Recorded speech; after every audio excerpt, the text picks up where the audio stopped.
someone or something. But how did the name Marites become famous? And how did it become linked to with the top rumor monger, gossiper, and pleasant chismosa neighbor? This isn't mine. I got this online, so I'm just reading. The name Marites daw is a combination of the names Maria and Teresa, which we know. Teresa derives from Greek and means to gather, whereas Maria comes from Hebrew and means sea of bitterness. While Maria does not have a specific definition, its etymological connotation is to gather a sea of bitterness. So yun daw ang meaning ng Marites. Imagine, to gather a sea of bitterness. The creative Filipino brains, konti lang to, the creative Filipino brains have come up with different names to allude to, forming a circle of Marites and friends. The additional names on the list and the original Marites are now have meanings. Marites is an abbreviation for the famous tita phrase, Mare, anong balita? Other characters came into the picture such as Maricon, Mare, confirmed. Are you guys familiar with these? Okay, I'm not. It's interesting to me. Marisa, Mare, may isa pa. Marisol, Mareng taga-solsol. Marina, Mare ano na. Maribel, Mare, believe me. Maritoni, Mare, ito na ang sabi ni. Oh my gosh. Mariposa, Mare, post mo na. And Maribeth, Mare, sino ang kabet, etc. Okay. Even though the Marites trend has made gossiping more synonymous and harmonious with various individuals by providing everyone with amusement and entertainment, amusement na ngayon, no? Both inside and outside of social media, let us remember to keep things in check, respect people's privacy, and be cautious about what we share with others, especially if it hasn't been confirmed. Nevertheless, if such juicy news has been proven, gossip is still gossip. All right. So I was in my late teens when I met Bishop's wife, Elsa, and her sister, Alet and Rina. Although Rina wasn't with us, no, she was she was abroad at the time working. I also met who is De Guzman at the time, but she is Ed Viado ba yung last name niya? Ed Viado. Yung daddy ni Rafa. And Ed Viado, and then Pete Dizon, who is Reyma's auntie's husband, Pete Dizon, and then Alet. And a few more others dun sa group namin, no? Mga kaedad, actually mga bata lang kami noon. Mga kaedad namin sila Maraya, sila Te, sila Irenea, ganon. Bata lang kami noon. Pero sila Bishop, medyo, they were a little bit older, maybe 3-4 years older. So we were a tight-knit group of young people. What I remember the most about us was we did not engage in gossip. We tried, kami nila, Tita Elsa ninyo, Mami ninyo, pag nagtatawanan din kami, minsan meron din kaming mga pinagtatawanan na iba. Pero in not about each other all the time, in group nor outside of that. Because si Bishop Eric and Pete discourage all of us from idle talking. Oh, we tried din na tawa-tawanan kami, pero laging ganito sinasabi ni Bishop pag narinig niya na kami na tumatawa ni Tita Elsa ninyo or Mami ninyo at saka ni Auntie Alet, sinasabi niya, "Hoy, patugot kayo ne." That means stop it. So kahapon binasa ni Rema yung 10 Commandments, ano? Is it okay? So 10 Commandments. I'm not gonna go through all that, but yung yung number, I think it's in number 8 or 9. It talks about spreading news or slandering. I can't quote it right now. I will go through it later. But do you have a heart problem? Yung physical na heart problem. Meron ba kayong heart problem? yung high blood pressure or heart murmur or like that. Okay, some of us have that. We have physical ailments with our hearts. But kung wala naman tayong physical ailment sa heart, we do have some kind of heart problem spiritually. And this is, we have a lot of words stored in our hearts that sometimes come out and spill out and bound to hurt other people. All right?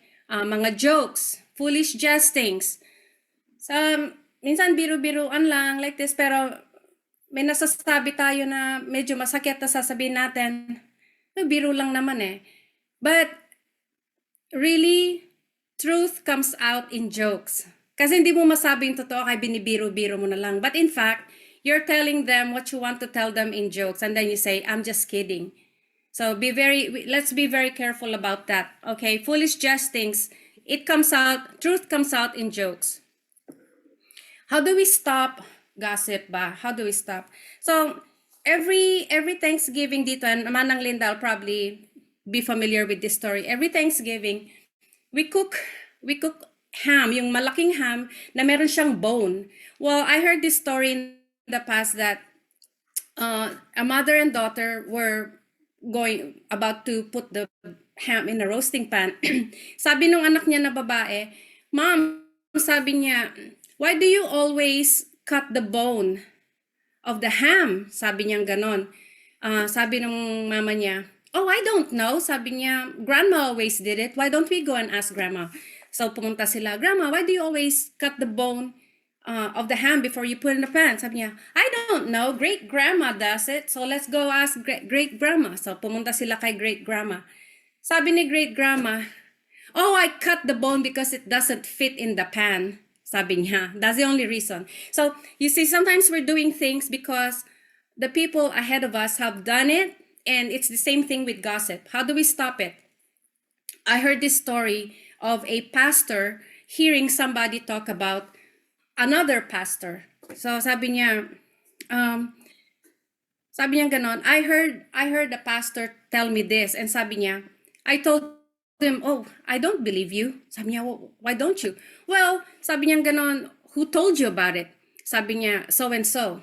And then sabi daw niya, so why don't you go ask him where he heard it from, and don't come back to me until you figure out who exactly it came from. And so meron siya tinanong, the next pastor, tinanong niya, where did it come from? Sabi niya, so 20 pastors later, okay, 20 pastors later, he found out. Sabi daw nung pinanggalingan ng news, sabi niya, oh, I just thought it was that. I'm not really sure what the story is, but I thought that's what it was. So yung kinalat niya. So that's how gossip starts. First, let's say I'm supposed to I want to tell Rayma something. Rames, alam mo? And then si Rayma, chichismis niya, madadagdagan. Sasabi niya kay Te, alam mo ba? And then si Te naman sabi niya kay Che, Ate Che, alam mo ba na si ano? It's all the news goes on, and we're adding little bit tidbits here and there, and then by the time full-blown na yung gossip, okay? And then it hurts somebody else. So, ano ba yung chika-chika? Chika-chika, I heard a long time ago sa Pilipinas, no? Chika-chika refers to casual talking daw or idle chatter. For me, it just means mindless talking. It's commonly used to describe informal conversation or gossip among friends. This term is part of everyday language in the Philippines. Chika-chika, chat-chat, chit-chat here. Especially in social contexts where people engage in light and friendly conversation. It has become, unfortunately, mindless talking and gossip has become an acceptable sin these days. So, good morning, everyone. Welcome back na sa mga wala pa kanina, no? Welcome back. Part 2 of our topic from yesterday on the perils of idle talk. So, Ilan na ba tayo? Hindi ko kasi makita, split yung screen ko, no? Everyone brace yourselves because as we continue to explore a topic that touches every one of us, the power of our words and the dangers of gossip is very crucial, and we have to talk about it. In our daily interactions, whether with family, friends, family, who I call friends who have become family now, kasi very close tayo with friends, no? Acquaintances and colleagues, the things we say can build up or tear down, create harmony or discord, bring healing or hurt. That was just a quote from yesterday for the ones who are just now joining. Gossip, in particular, is a subtle yet pervasive issue that can weave its way into our conversations before we even realize it. It can be disguised as concern, curiosity, or even humor. Concern lang naman ako sa'yo. Baka naman gusto mo sabihin sa akin, ano ba nangyari? Ganon, no? Or, alam mo ba kung saan nagpunta si ganito? Or alam mo ba kung anong nangyayari ka na like this, like that? And mga innocent questions or sometimes there are gossip innuendos that we want to sugarcoat. But yung mga type na ganon, ano? So, it can be disguised as concern, curiosity, or even humor. But at its core, gossip undermines trust, sows seeds of division. This is very big today. Nangyayari to sa churches, sa office, with friends, in community. Gossip creates division and distorts the truth. The Bible, our guide and standard, has much to say about the words we speak and the importance of using them wisely. So today we will peruse into what the scriptures teach us about the impact of idle talk. We will uncover motivations behind gossip, understand its harmful effects, and learn how to cultivate speech that honors God and strengthens our relationship. As women of faith, this is who we are. We are women of faith. We are called to be examples of integrity and love, reflecting Christ in what we say and do. So together, let's explore now how we can guard our words, resist the temptation to engage in gossip, and instead use our speech to build one another and glorify God. Meron akong key scriptures dito, Proverbs 16:24, and I will read that in Amplified. Wait lang, I thought I was ready for this. So Proverbs 16:24.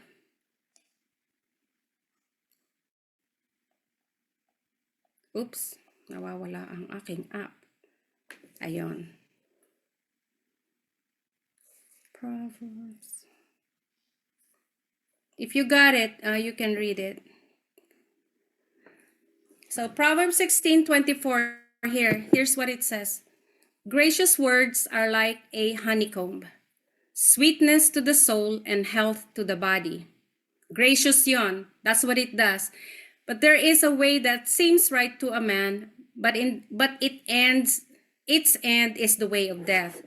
A worker's appetite works for him. His mouth urges him on. Here's the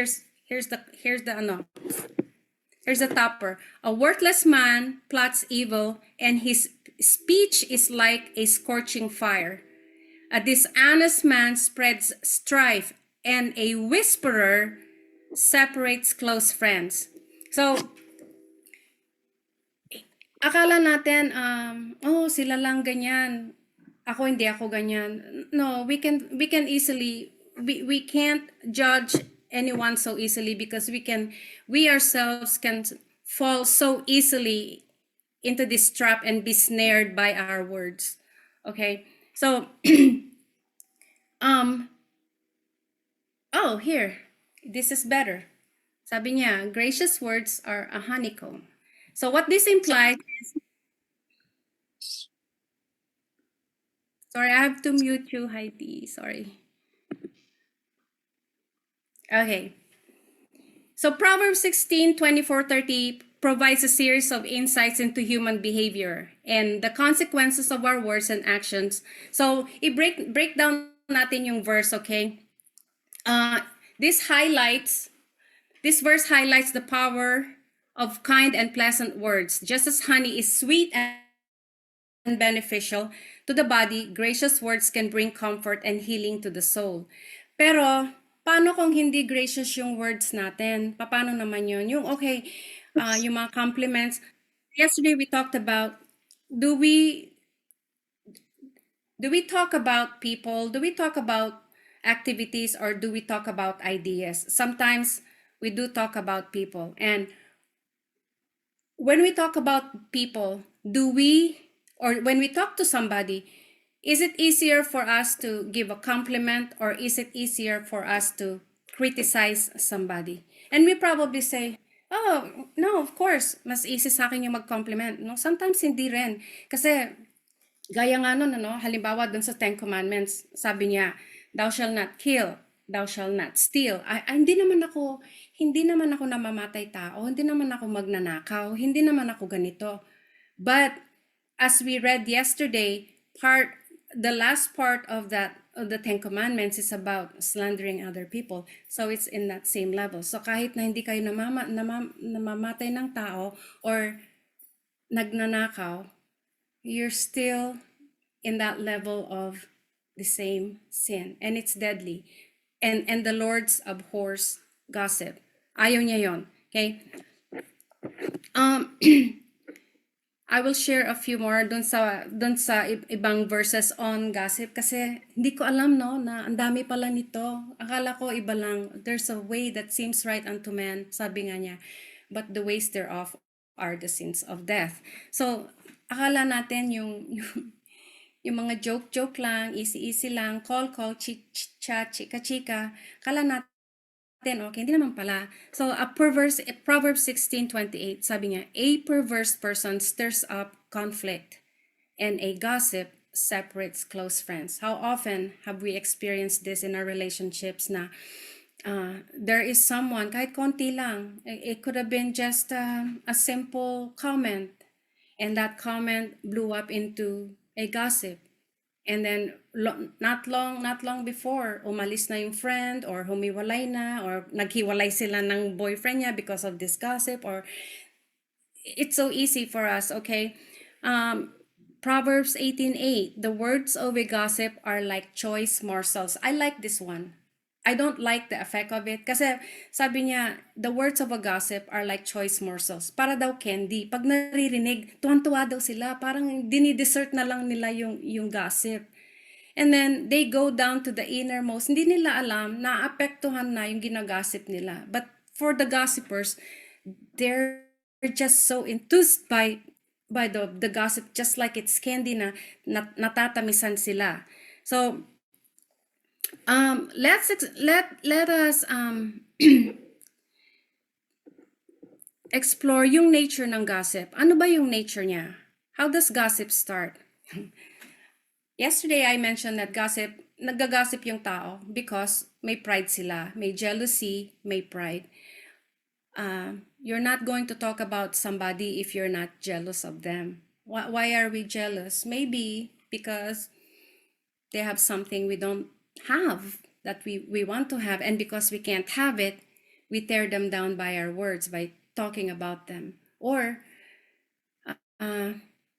kung wala pa kayong boyfriend or asawa, kung meron na kayong asawa, tapos yung asawa niya gusto mo, pero hindi mo maangkin kasi may asawa na siya, so you will create gossip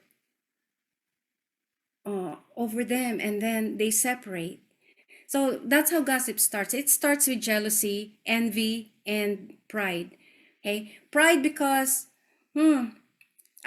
mas gusto mo yung attention kasi may pride ka. So you will make somebody look lower than you are by making yourself look bigger by talking about them in a very negative way.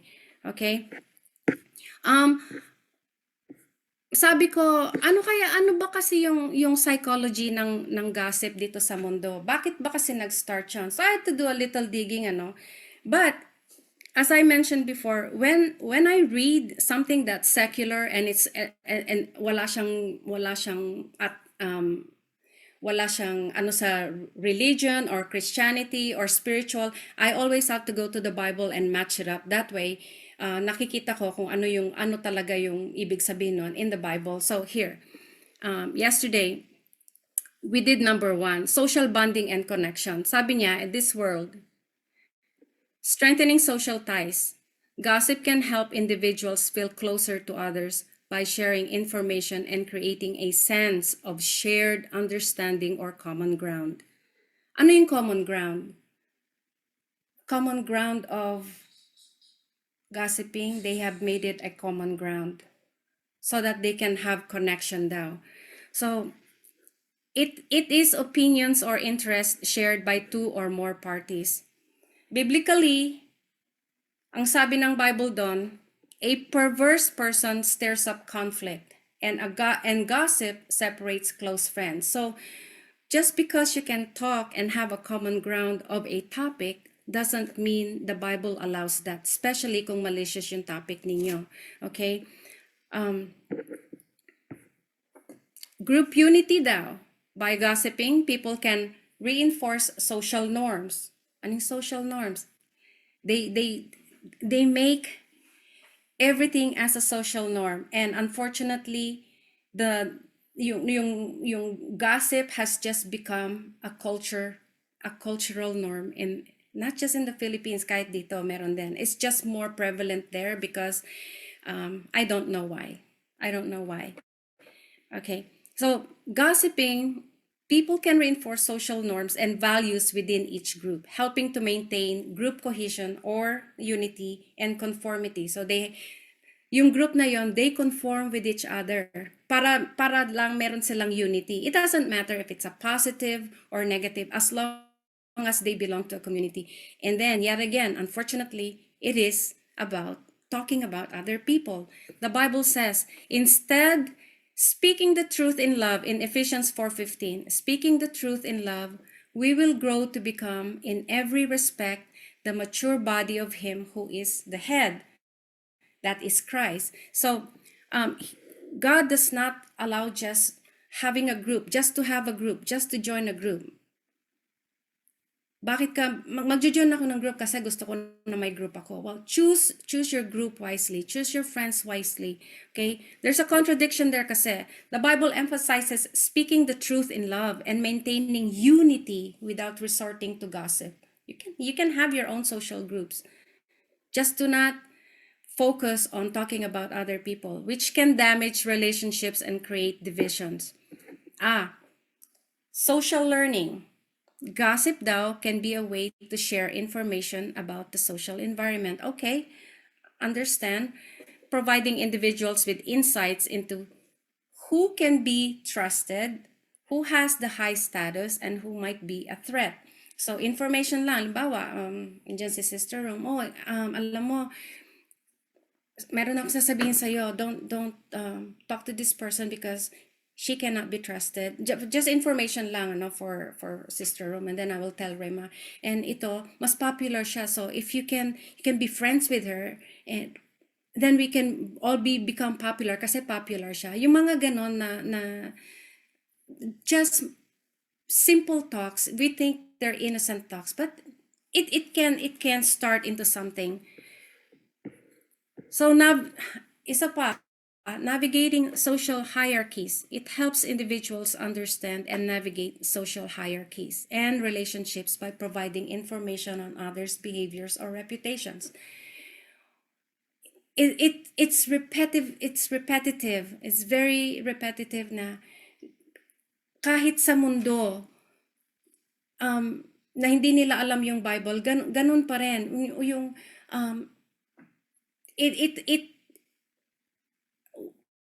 what am I trying to say here? What I'm trying to say is that it encourages to go on top of someone, step on someone's foot or feet, or overpower someone because of they want to be higher than somebody. It's a competition of hierarchy. Okay, the Bible advocates for trustworthiness and discretion, discouraging the sharing of confidential information that can harm others. This is very crucial. The sharing of confidential information that can harm others. When our sons were younger, no, Josh and Sean, yung unang dalawang anak namin, my two older kids, they did not own cell phones until they turned 16 and were able to go to work and pay for their own telephone bill. But Andrew, since meron he lives with his mom and dad, kaming dalawa. So, sabi ng mga kuya niya, he needs to get his own phone, and he was only 13 at the time. He needs to get his own phone because he is in sports and he's always borrowing someone else's phone. So, okay. But yung rule namin kay Andrew is we would have access to his phone. So, he's not allowed to lock his phone or put it somewhere where we can't find it or read it or anything. So we had access. But when he turned 18, which is the legal age here, we cannot just go into Andrew's phone and read his messages because that would be invasion of his privacy, okay? Unless he gives us an access, which he does, naman, nothing hidden, but we just don't go into someone's phone and read their messages. That's the confidential information that can harm others. So family, because they are our kids, it's probably okay. But sometimes, even with families, we can do that. What if your husband is hiding something? Okay, sa husband and wife, that's excusable. You have to have access to their phones or their electronic stuff. But just because you have an access doesn't mean you don't ask him, hey, can I use your phone? You still have to ask for permission because it does not belong to you. Okay? It's just mutual respect and mutual trust. Now, can you guys relate to this na about privacy and dito kasi very crucial yun eh. It's a crime here if you went into somebody's email, messages, telephone. This is not good, guys, because why and what is it you are going to do with the information that you find or collect? If you just keep it to yourself, okay, meron akong nabasa, hindi ko dapat pagsasabi to. I'm going to zip my mouth. But usually when things like that happen, oh gosh, we're itching to tell somebody, call somebody what we found out. And then sooner or later, ayun na. It creates so much pain for the person that's involved. Okay? Another one, psychology says being in an idle talk is boosting self-esteem. Gossiping about others, especially if it's negative, can make individuals feel better about themselves by comparison. Can you imagine? But Philippians 2:3 says, do nothing out of selfish ambition or vain conceit. Rather, in humility, value others above yourselves. So, by now, alam na natin, very repetitive na yung sinasabi ko. Pero, even in the Bible, the verses on gossip are very repetitive and they are all attached or intertwined with the content of the heart. Because what's inside your heart will come out of your mouth. And if you have a heart full of envy, pride, jealousy, it will come out in the form of idle talk, gossip, and malicious talk about somebody else. Okay. I'm not going to read all that because they are all the same. This one lang. Emotional release, catharsis. Catharsis just mean purification. Okay, halimbawa, pag masama yung loob mo, nag-break kayo ng boyfriend mo, you have to cry out your pain, right? So that's feeling cathartic, yung meron kang release. Ganon din daw yung gossip, may emotional release. It's catharsis. Gossiping can serve as an emotional outlet, allowing individuals to vent frustrations or express emotions about people or situations. It's okay for you to vent to me. I'm okay with that. But I have to be very careful what you tell me. And if I vent out my feelings or emotions to you, Please guard that because I trusted you enough to vent out to you. Okay, kaya ako sinabi sa'yo. This is really very common na, lalo na sa mga young people, because they think it's just joke. Talk about whisper in front of other people. We are Christians. This is not what we do. What we do is, I'm sure all of us here in this Zoom, no, we love each other. We don't tear each other apart. Yes, we do. We do. Whether we want to admit that or not, there are a lot of times when we are so careless with our words. We say, I love you, sis. I love you, this, yeah. But then we turn around and whisper sa ibang tao. Okay? Bishop always says, there's no condemnation here. I even have to watch.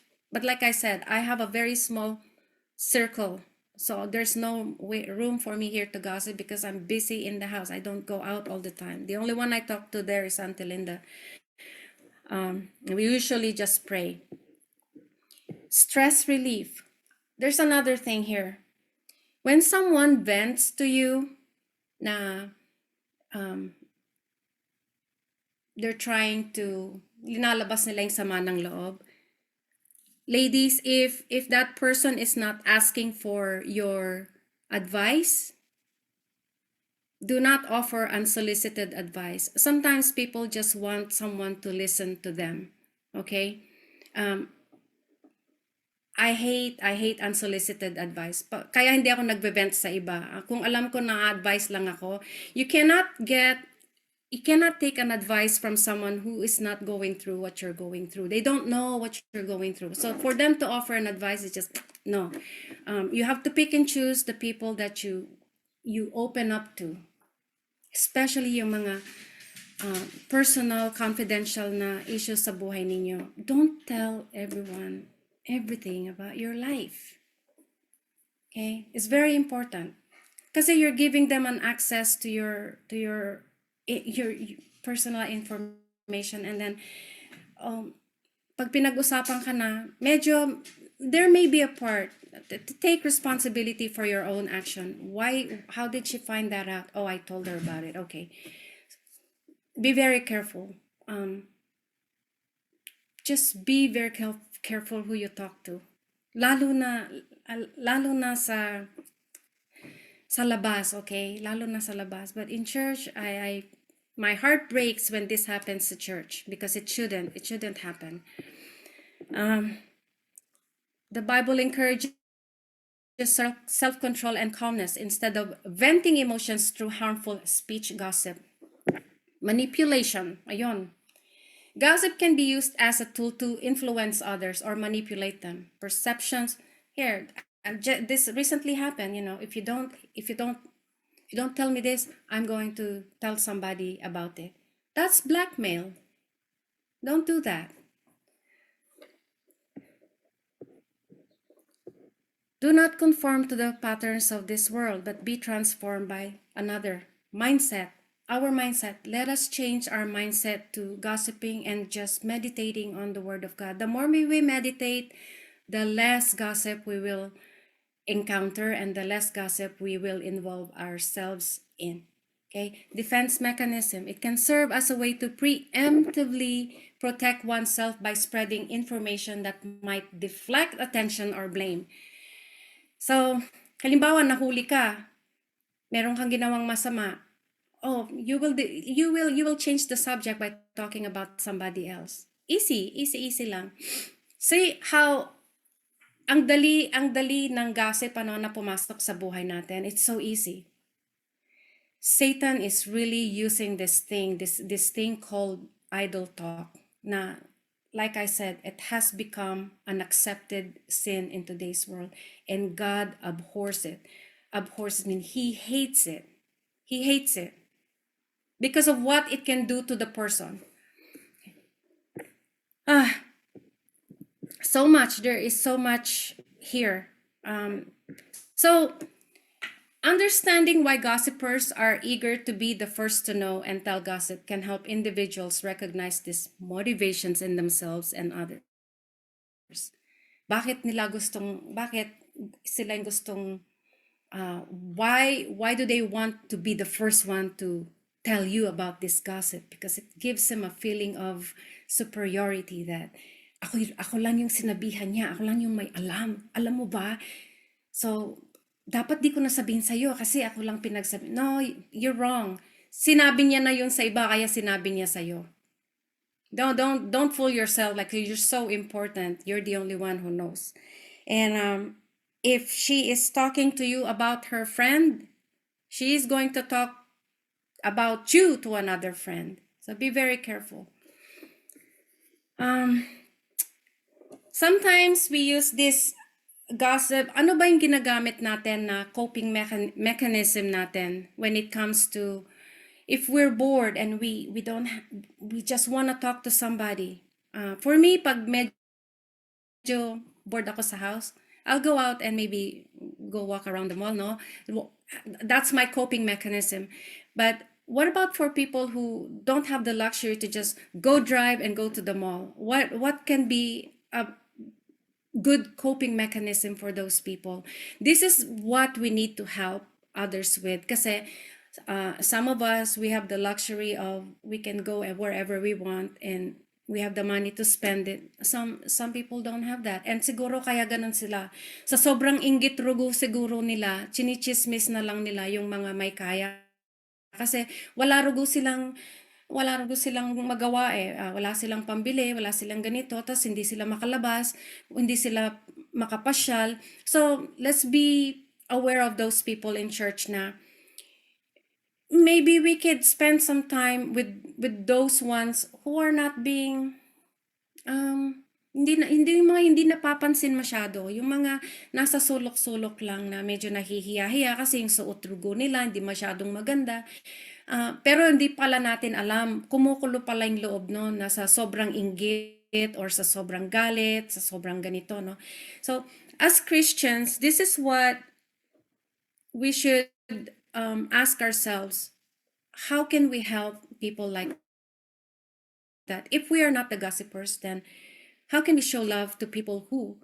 Kasi yung mga ganon, wala silang heart disease physically, but they do have spiritual disease. And it is that wala silang magawa sa buhay nila, kaya pinagpipiesta nila yung buhay ng ibang tao by gossiping about them. So, recognize the people around you who maybe need a friend. Those people who don't really I'm not sure if you guys are familiar with Meghan Markle. Ano? She is the wife of Prince Harry. Sabi ni Meghan Markle, and don't quote me on this because I don't remember everything she said, but she said every woman daw needs to be invited to a table of women. But what happens if you're not invited to a table? Then you need to create your own table. Sabi, you need to have your own table. But don't create your own table of gossip, okay? You need to create your own table of good conversations. Okay? Ano pa? Are you guys enjoying this? Because we're going to discuss a little bit. Meron pa tayong time, ano? Ayoko yung ako lang yung nagsasalita. Gusto ko yung meron tayong interaction. So I think I'm actually going to stop right there. Let me just remind you, definition ng idle talk is, it refers to speech that is trivial, frivolous, careless, walang ketunantunan, walang meaning, and unproductive.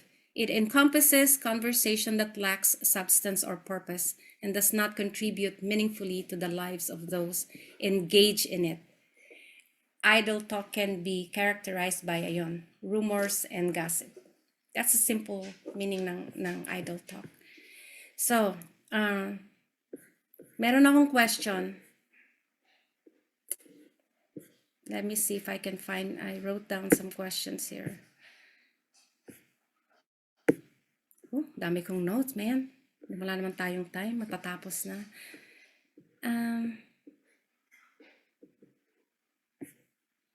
I don't know what happened to my questions. Anyway, Sino sa inyo naging victim ng gossip, and how did you feel about it? What damage has it done to your life? Para alam natin, I'm sure meron tayong commonalities doon kung ano talaga yung pain na nagagawa ng gossip.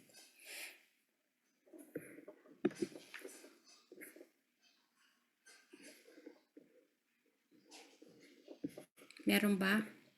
Or can anyone share about somebody who has been victimized by Marites? May I share? Okay. Go ahead, Nana. Well, actually, if you have a relationship with somebody that you work with, which was the start of our relationship with Charlie, because we became close simply because we work with each other, and we see each other all the time, and we deal with the same problems and all of that. So when you have relationship with somebody, especially at work, of course that's going to be a something that everybody interest that's going to be interesting for everybody to talk about.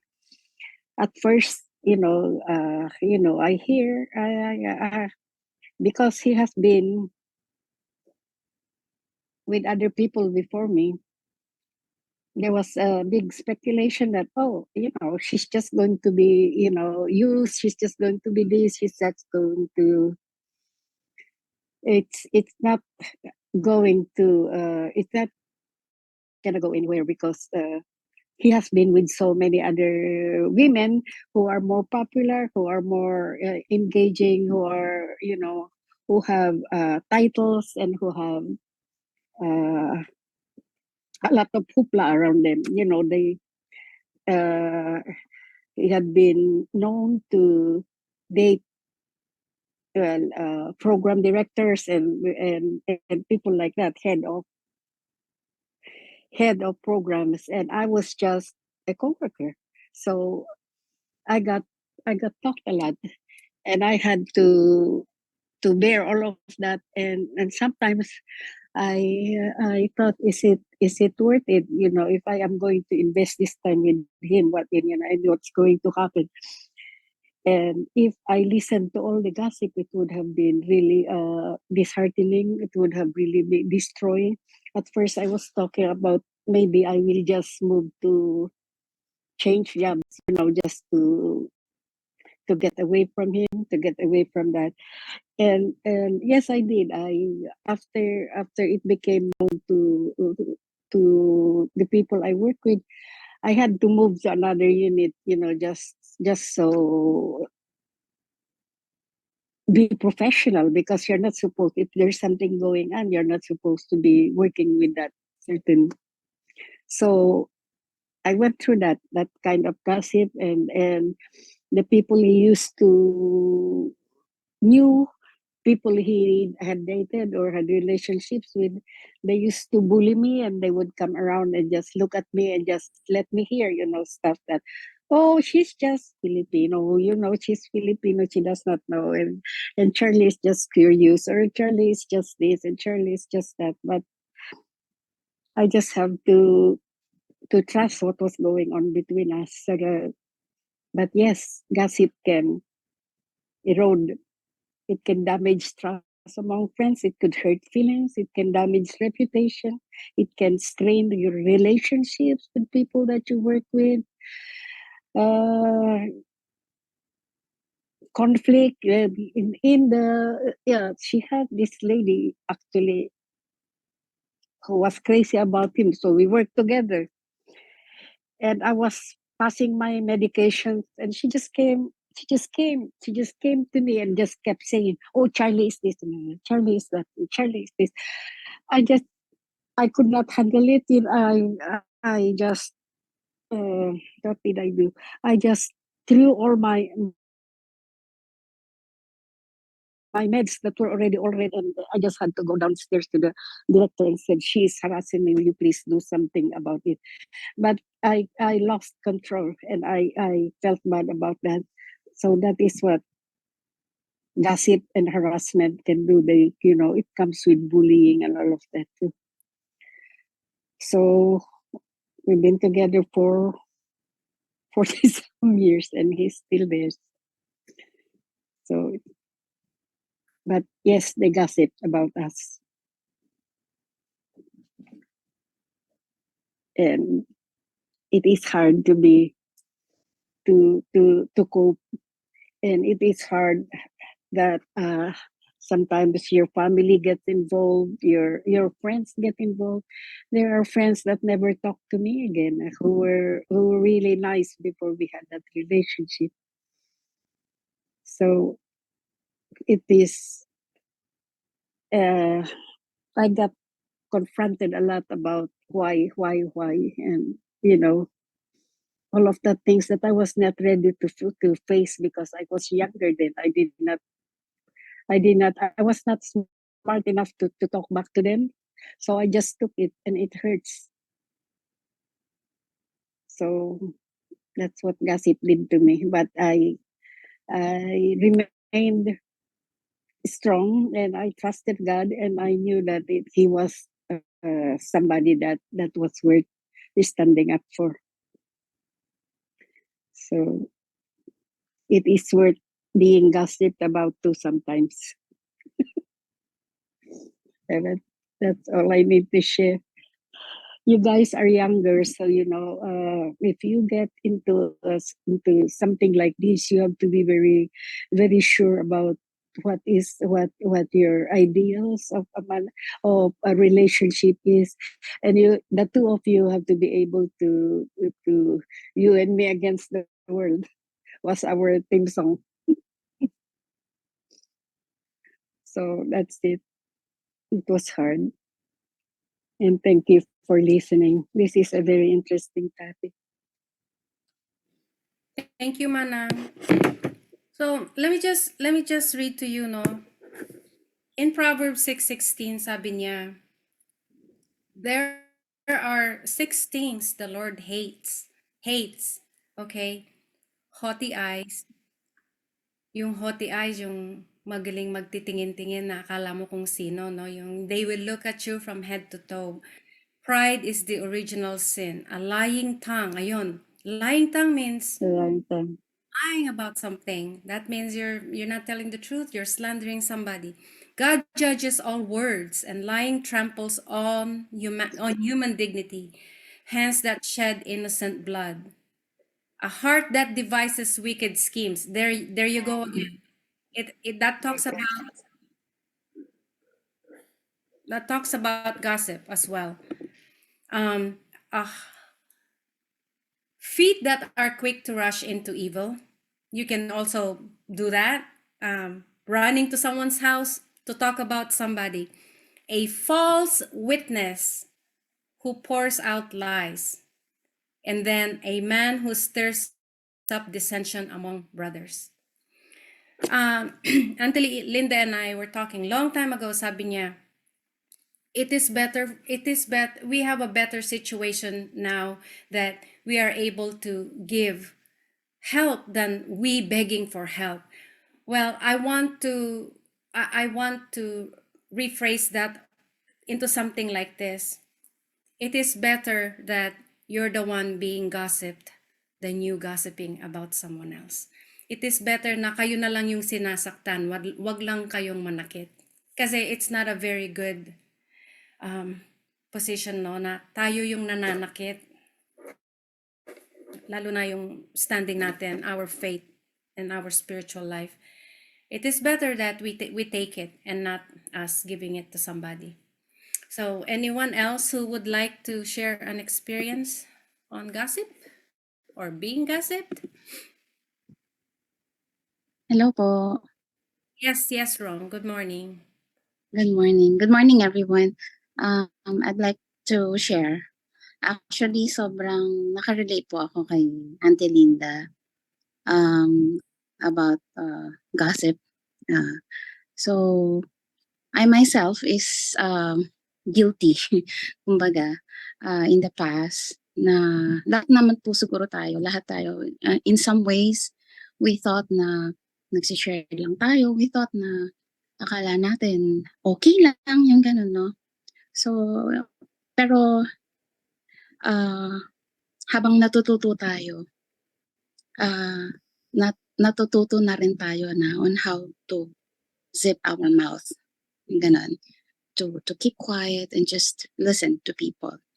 So, I myself, I've encountered yung nag-gossip ako.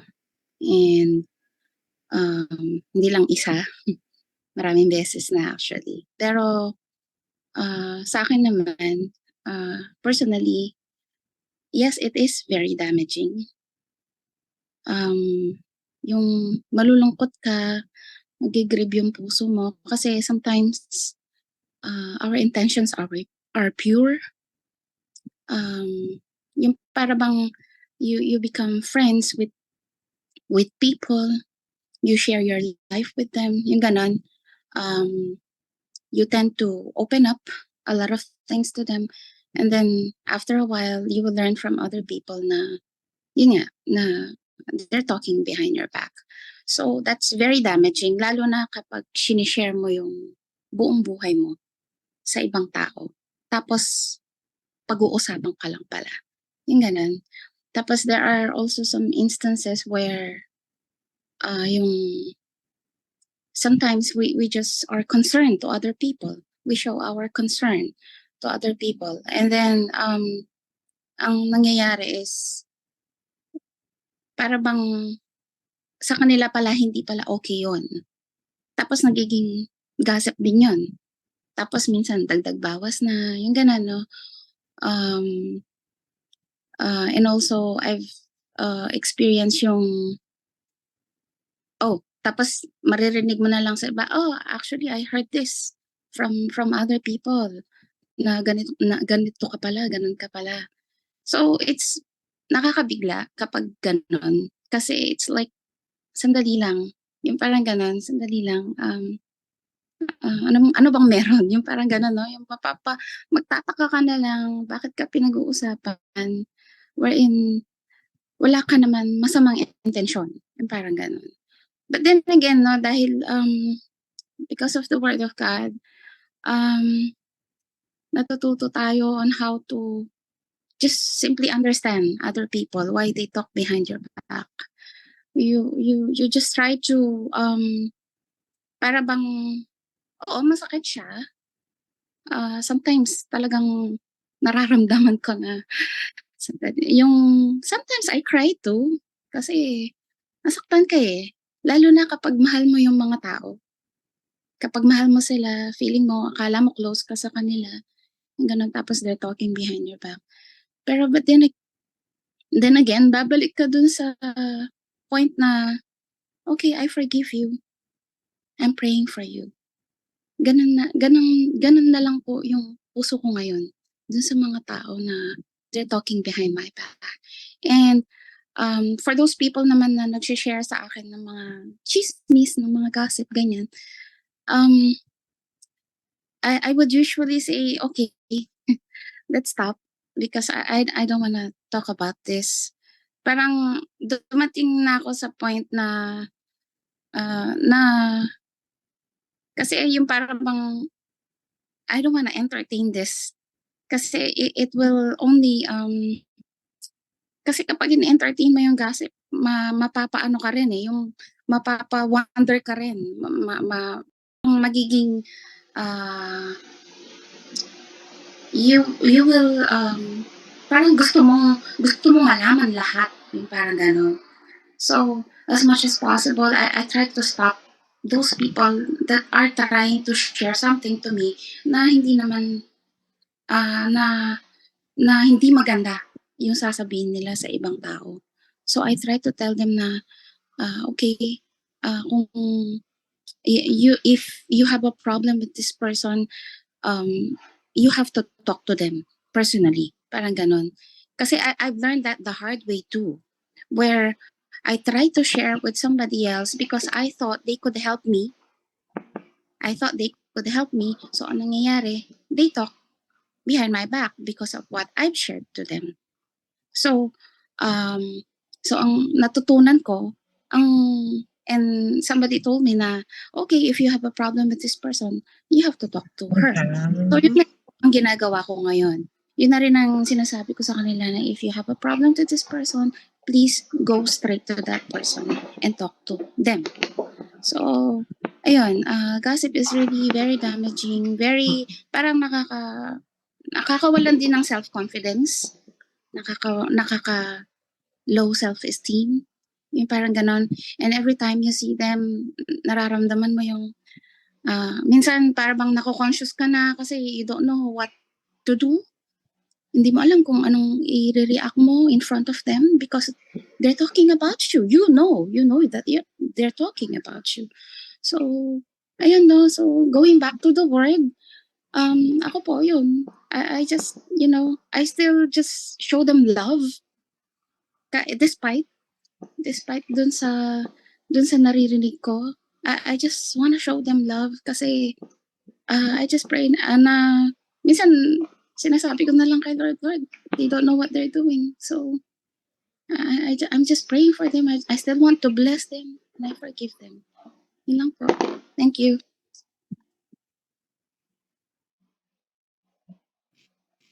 Thank you, Rome. There's only a handful of people here, no? 20 people. Let's not assume that this issue on gossip is going to be flipped up just like that, like night and day, tomorrow wala nang maggagossip.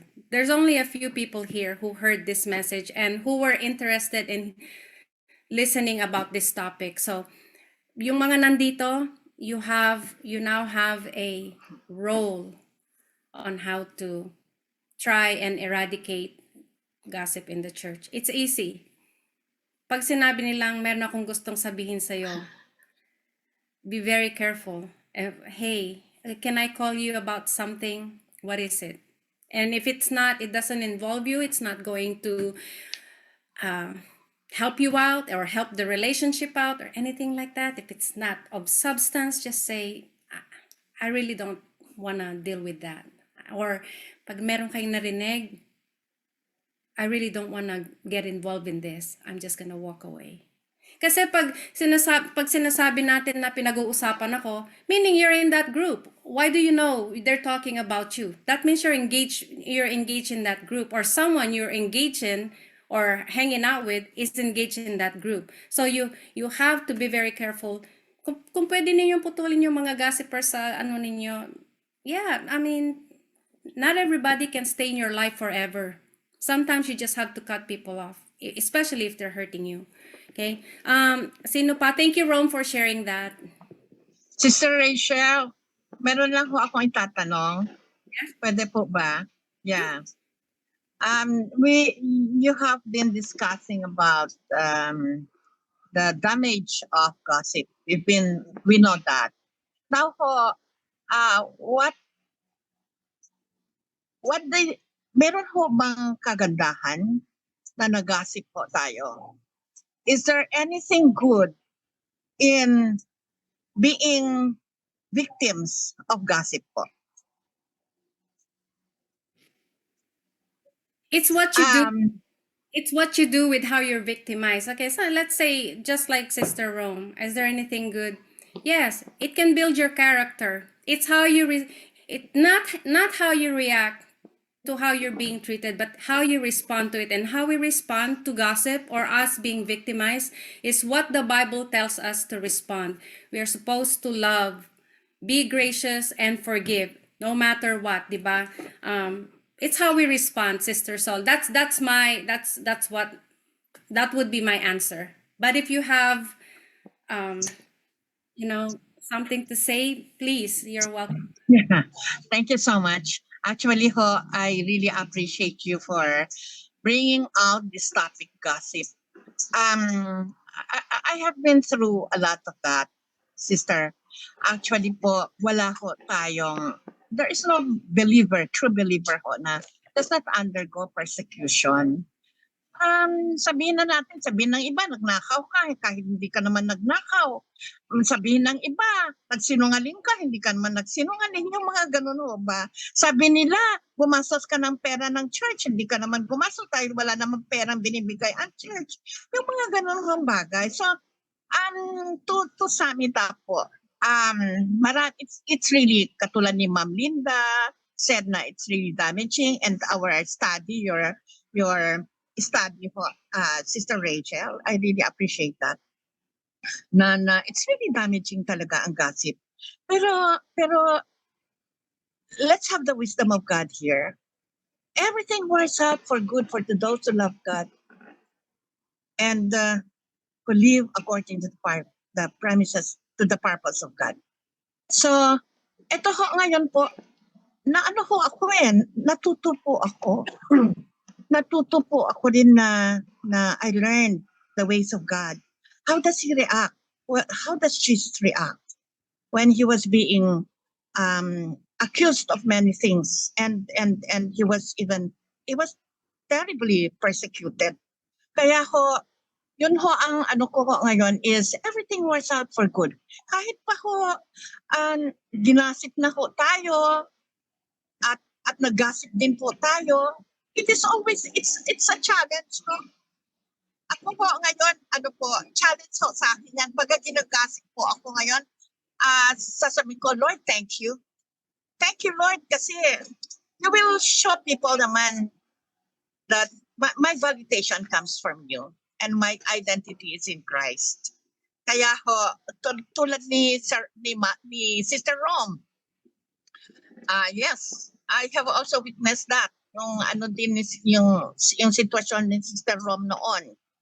And nakakabuti din kung minsan ho na maparating sa atin mga impormasyon, minsan na sinasabi ng mga ibang tao, para sa ganun ma-improve din natin mga sarili natin. Maganda ho yun. Minsan ho, alam ko nyo ngayon, maganda po na mag-gossip po ako. Kasi the people who is with me may not say the right thing to me. Pero through gossip po, nalalaman ko din yun and I improve myself. Kaya I really thank God ho na this one ho, we've been discussing really a lot of things that it's really na talaga nakakasira, nakakasakit, na ano.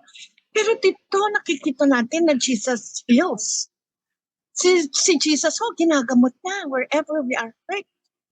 Lalo na ho yung mga ganyan. Tapos ho, and ang pinakamatindi pa ho yan when people who are so close to you, whom you look up to, ano po, na who will really stand by you and really show love, show care, ganyan. Tapos sila pa ho ang magsasalita. Yung mga tao pa na dinipensa mo, yung mga tao pa na tinulungan mo, yung mga tao pa na whom you really have loved. And yet kulang pa pala yun. Marami pa silang sasabihin sa likod mo or mismo pa nga, your own circle ho will tell that. So alam ko ninyo ngayon, I'm so thankful really ho, nung I have undergone all those. Noon ho, bitter po ako dyan. Resentful po ako dyan. Pero nung natutunan ko po, how did Jesus react on all of those? Kaya sinabi pa ni Jesus, pa, get behind me, Satan. Sabi pa niya, nung pinapersecute siya ng mga Pharisees. So, eto ho yung sa atin ho ngayon. Alam ko po na siguro ho yung gossip, sinasabi natin, wala akong magandang maidudulot. Ako, I even brought them to yung mga naggagasip po sa akin. Talaga kong pinasumon ko pa ho sila and I really faced them. And I just thank God for the strength. Tapos to correct. Ayaw ko nila makipag-usap. Dati ho, lagi sila sa bahay. Pagka may mga kailangan po sila, andito ho sila. When they need my support in their ministry, andito po sila. Madali lang po akong makausap. Madali lang po akong magbigay. Pero, ginagasip pala ako. Then, nung nalaman ko ho, yun ay wala namang katotohanan. Talagang pinasumon ko po sila sa barangay. And then doon ho, sasabihin na naman, mali, ipe-persecute ka na naman doon for putting things right because they don't like na to talk with you. Sasabihin na naman niya, Kristiyano ba yan? Dinadala pa sa unbeliever ang kaso, yung ganyan-ganyan. So, saan ka lulugar doon? Lulugar ka na lamang sa presensya ng Diyos. Talagang lulugar ka na lamang na you really have to dwell in God's presence and ask God, Lord, yung sabi mo lagi, Sister Rachel, from the very start that I met you, yung sinabi mo na, search me, oh God. Naalala ko yun eh, when you were telling us in Zoom, yung search me, oh God. Yung, ipa-search na lang natin yung mga puso natin sa Panginoon. Saan nga ba din tayo nagkulang? And I appreciate Sister Rom kasi sinasabi niya talagang nag-gossip din siya noon. Kasi actually ho talaga, ano din po ako, isa rin akong sinabihan ni Sister Rom. And I really experienced that. And ano ho, yung mga sinasabi ni Sister Rachel na may sasabihin ako sa iyo, huwag mo nang sabihin sa iba, sekreto na lang natin. Yung mga bagay na ganyan ho. I really have experienced that. I'm already 66 years old, so alam ko na ho yung mga ganyan ho, mga scheme of the enemy. Kaya ho, let us be discerning. Alam mo ho ninyo, minsan talaga ho, let's see kung ano din ho ang magandang maidudulot po ng mga negatibo. Everything works out for good for those who love God. Kaya po, alam po ninyo, maganda nga ho itong topic po natin eh. Ano, sasabihin pa natin, meron bang maganda? Pinipersecute ka na nga. Ano, may maganda pa. Is there anything good when they already gossip you? Yes, there is something good. Maganda po. Kasi nga ho, yung mga hindi din ho natin nakikita sa sarili natin, makita ho natin. Tapos ho, yung hindi din ho natin, because we so much love people. And then, we see that really people, we cannot depend on them. That we can only depend on God. Hindi ho tayo po pwedeng dumipende po sa mga tao, kundi dumipende lang. Why do we give love? Because God really filled our hearts with love. Why do we forgive people? Because God has shown to us how we must forgive. And it's only by setting Jesus as our model, the life of Jesus in us ho. Kaya po, napaganda kong topic po ito eh. Lahat po tayo nagogosip kahit na mga few lang. You only have few circle of friends. And yet, yung pinaka-core mo, pinaka-core natin, yun din ho ang maggagasip sa atin. Pinaka-few natin, yun din ho ay yung konti lang na circle of friends ho natin. Sila din ho ang unang maggagasip sa atin. And maganda ho yung tama yung sabi ni Sister Rachel kanina. How do we respond? Paano ho ba yung pag-respond ho natin mga ganun? Noon ho, iiyak po ako. Talaga hong susugurin kita kapag ganun po. Pero now, hindi na po. Tatawanan ko na lang and say, Lord, makipag-usap na lang ho tayo sa Panginoong Diyos. Our validation comes from God. Our identity is in Christ. Kaya ko ngayon, kapag ako may mga ganyan-ganyan na mga gossip ko na mga nangyayari po. And just like Sister Rom, she said, I don't have anything to do with this. And the study of Sister Rachel, we really have to cut. I-cut na lang ho natin para hindi pa ho tayo ma-involve sa gossip. And then ho, sama naman din ho yung sinabi niyo, Sister Rachel, na mas magandang tayo ang sinaktan kaysa tayo ang nanakit. Noon ho, kasi kapag ganyan po na inumpisahan mo ako ng gulo, talagang ipapakita ko din na talagang kaya ko din na harapin ang gulo na in-start mo. I don't start quarrel. I don't start trouble because there is no believer that starts quarrel. Kaya lang kapag inumpisahan mo ako, talaga ding, I will really face you. Kaya lang ho ngayon, mas manguna na ho yung seeking God first. Ano ho ba ang kanyang, ano ho ba ang nais niya? Ano ho ba ang kagustuhan ng Diyos? Yung ganon po. Kaya ho, sabi ko nga, it just came to me a while ago. Sister Thank you Solange. so much. Thank you po. Thank you. Yeah. What you were saying is that when not everything deserves a response from us. Just because somebody said something doesn't mean we have to react, respond. Okay. So, and then one more thing before Awi is sharing. Yung talagang nakaka-hurt lang sa atin, the only people that hurt us are the people that we care about. If other people are talking about us and we don't care about those people, those don't really matter. It's just yung close-knit friends natin, our family, those are the people we really care about. If they start gossiping about us, then those are the only ones that really hurt us. Otherwise, everything else can be... Okay, Awi, your turn. Good morning. Good afternoon din. Ma-share ko lang, no, gossip, no. Way back when single pa ako, pero nasa church na ako noon. Okay, ako kasi yung taong walang kiber. Okay, I don't care what other people say because I know who I am in Christ Jesus. Okay, kahit ano pang sabihin nila, my life is an open book. Okay, wala akong kinahihiya. I made mistakes, yes. I have my fair share. Pero, okay, I have been redeemed and I am forgiven. So I don't stay on that side. Okay, so during that time na sa church na kami-kami lang that time. Okay, so I was taking care of, parang kanino ba trabaho ngayon? Parang kanila Sheila, yung lahat ng kailangan ng church sa akin. Okay, taking care of the worship team sa akin. So I was told by bishop na, lahat ng kailangan ng make sure that you take care of them. So ganito, si ganyan. I won't mention names. Si ganyan, ganyan, ganyan, ganyan. Ganyan, ganyan, ganyan. So I did my part. Okay? Tapos bigla na lang, all of a sudden, nasa ano pa tayo noon, Rems? Nasa Beast Cafe. Okay? So, one time, Saturday, kasi Sunday yung nag-text si Ate Elsie ata o si Bishop. Awi, punta ka dito sa Balibago somewhere. Punta ka dito, kailangan natin mag-usap. Shock ako.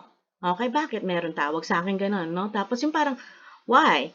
At tapos ako lang. Tapos nung pagpunta ko doon, may nakita din ako, brother. Okay? Brother. What you kidding? Sabi niya, ba't nandito ka? Sabi ko gano'n. Ikaw, ba't nandito ka? Sabi niya, ewan ko, pinatawag ako. Ikaw rin pinatawag ka. Sa pagdating ko doon, mayroong 2 sister. Okay, nakaupo si Bishop, si Ate Els, yung 2 sister, at saka ako, tsaka si brother. Natatawa na lang ako ngayon.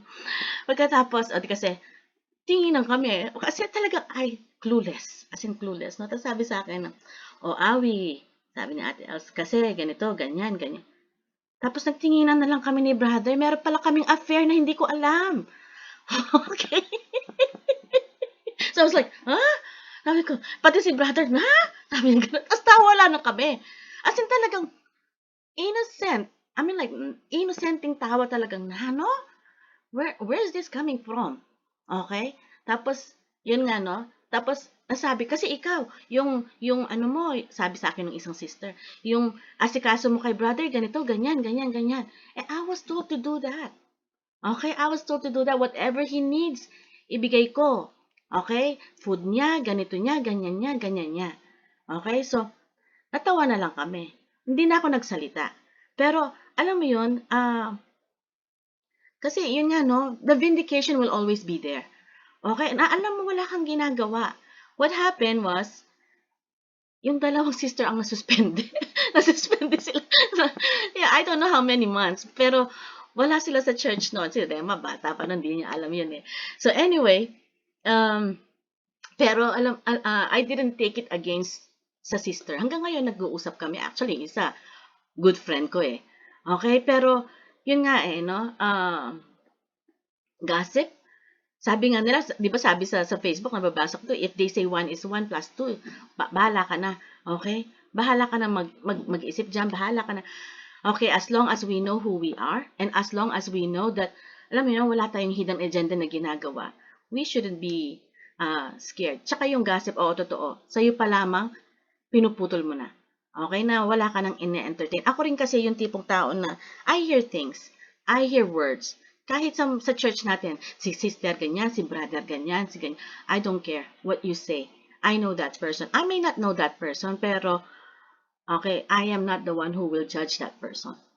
Okay, especially, kahit kay Bishop, may naririnig ako. Okay, coming from people na of all people kayong magsasalita, yung parang ganyan. Okay? Of all people kayong magsasalita. Pero I know who our bishop is. Okay? And I've been with him for how many years na. Okay? Tested, proven na behind the scene, alam ko. Okay? So, other than that, okay na, di ba sabi niya, imitate me as I imitate God. I imitate God. Okay? So, lahat naman tayo, we do things because we want to please God. Okay? Above all. Not to please the person, but to please God. Kaya yung gossip, I believe by now, dapat wala, hindi na usap-usapin sa atin to no? So, wala na tayo dapat dito, graduate na tayo dito, no? So, yun lang. Kaya, vengeance is His. Ganyan. Vindication will always be His. Okay? You don't need to lift a finger. Kasi si Daddy God, hindi niya hayaan na maagrabyado tayo. So, yun lang po. Thank you, Awi. This is actually good, no? Kasi we older women, we are here to speak for the people who don't have voices to defend themselves, the younger people. Although probably the younger people are the most active in gossip, but hey, let's not take the older people. Mga gossip din yan, believe me. So, but here we know what to do, and like I said, not everything we hear needs a response or a reaction, okay? Ewan ko, tapos na to. Kasi I think we covered a lot. Hopefully, wala si Awi kahapon, Awi. Sabi ko, this is not a popular topic in church, but it's the most active na activity ngayon na nangyayari. Not just in church, not just outside, but especially in church. So, I hope na marami tayong natutunan. And please share it with your cell groups, yung mga wala dito. Kasi importante rin to I seem to think that they did not attend because, it's basic, we already know about it. No, you don't. You just think you do, diba? So anyway, I'm thankful for this topic, and then tomorrow, ewan ko kung ano yung tuturo tomorrow, but God will give us another topic, a good one right after this, a good one. Okay, so thank you so much, everyone. God bless you all.